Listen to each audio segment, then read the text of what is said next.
आणि त्याला खऱ्या अर्थाने जीवनाचा अर्थ सांगतात. ही गोष्ट निश्चित आहे.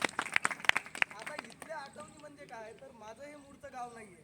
माझं गाव आहे मुक्काम पोस्ट इंगली, तालुका बेल्लारा, जिल्हा अकोला. काळ्या मातीचं टिपण चालते. विठ्ठल वाघ जे आहेत त्यांच्या गावचा मी आहे. विठ्ठल वाघ यांच्या गाव. तर इथून ज्यावेळेस, आणि खऱ्या अर्थाने थोडाफार भावनिकही आहे, सांगायची काही गरज नाही, पण इथं हे माझ्या मामाचं गाव आणि माझे सलग 17 ते 18 वर्ष इथं गेले. म्हणून मी एकदा माझ्या शेतामध्ये गेलो होतो. तिथं सांगितलं एका व्यक्तीने काय केलं, तिथं शेतामध्ये सोयाबीनामध्ये त्याचे बैल सोडून दिले होते आणि ते चरत होते. तिथं गेलो मी आणि त्यांना म्हटलं की हो, म्हटलं माझं शेत आहे, म्हटलं सोयाबीनामध्ये कसं, तू कोण आहेस म्हणे, आजपर्यंत बघितलं नाही म्हणे, समाधान भाऊला एकच मुलगा आहे म्हणे, फक्त मुलगा नाही आहे.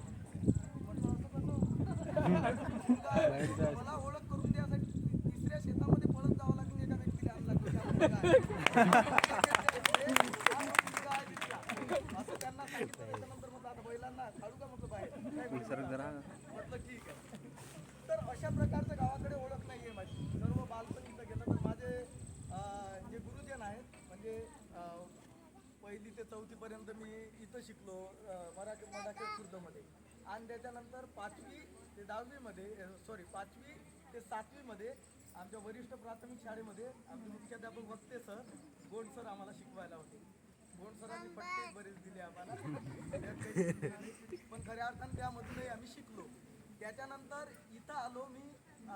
तर इथं आमचे सर्व बॅचचे मुलं होते, जसे अनिल झाला, गजानन गावंडे, अजय, सर्व मुलं. या मुलांसोबत सुद्धा आम्ही इथं ॲडमिशन घेतली. इथं आल्यानंतर तो जो काळ होता आमचा, तो असा काळ होता की त्या काळामध्ये शाळेमध्ये फक्त परीक्षा, पुस्तकं नव्हतं. परीक्षा आहेत आणि पुस्तक आहेत अशा प्रकारचं वातावरण नव्हतं. आमच्या स्वभावाची वैशिष्ट्ये अशी होती की आम्हाला नेहमी मज्जा करणं, मस्ती करणं, धमाल करणं आणि जोक करणं आणि वर्गाला कसं हसवायचं आहे तेवढं आम्हाला कळत होतं. फक्त आमची शक्ती आणि ताकद त्याच वेळेस चालत नव्हती, ज्या वेळेस किनारे सर आमच्या वर्गामध्ये लक्ष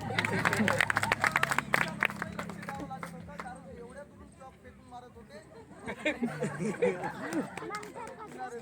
किनारे सरांकडून. खूप स्ट्रिक्ट, म्हणजे अशी परिस्थिती निर्माण झाली होती की सरांच्या याला खोकलणंही फार मोठी गोष्ट होती. तेही विचार करून खोकलावं लागेल. मला तर नंदू महाराजच म्हणतात, पण इच्छा असूनही काही करू शकत नव्हतो. पण बाकी राणे सरांचा जो तास असेल तो सर्वात जास्त आनंदाचा तास आमचा. त्या तासाला जसं पाहिजे तशा प्रकारचं वातावरण आम्हाला मिळत होतं. काही ना काही जोक करत होतो. आमच्या वर्गातल्या मुली अतिशय शांत, पण जोक केला की त्यांचाच आवाज सर्वात जास्त हसण्याचा, अशी परिस्थिती निर्माण होत होती. आणि त्याच्यानंतर आम्ही बघितलं की आमचे निर्मळ सर ज्यावेळेस शिकवत होते प्रेमाने समजावून सुद्धा सांगत होते.